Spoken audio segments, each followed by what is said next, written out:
আজ বানাবো তেঁতুলের চাটনি। এটা দই বড়া, পাপড়ি চাট এর সঙ্গে সার্ভ করা হয়। তার জন্য আমি এখানে 100 গ্রাম তেঁতুল নিয়েছি। এটাকে 1 কাপ গরম জল দিয়ে 1 ঘন্টা ভিজিয়ে রাখবো। আর হ্যাঁ, আমার কাছে যে তেঁতুলটা ছিল সেটা একটু পুরনো হয়ে গিয়েছিল, তাই এরকম কালো কালো। এতে কিন্তু টেস্টের কোনো পরিবর্তন হবে না। 1 ঘন্টা পর তেঁতুলটা পেস্ট করে নেব। তারপর একটা ছাঁকনি দিয়ে ছেঁকে নেব।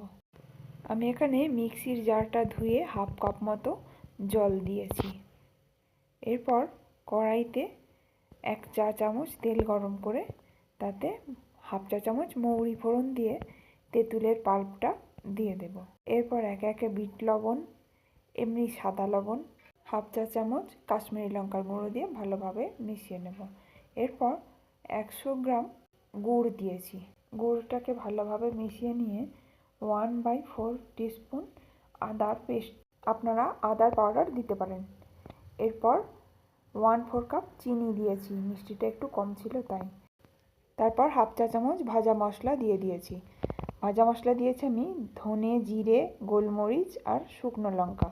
এটা শুকনো খোলায় ভেজে গুঁড়িয়ে নিয়েছিলাম। এরপর ভালো করে ফুটিয়ে নিয়ে গ্যাসের ফ্লেম বন্ধ করে দেব। তৈরি হয়ে গেল তেঁতুলের চাটনি।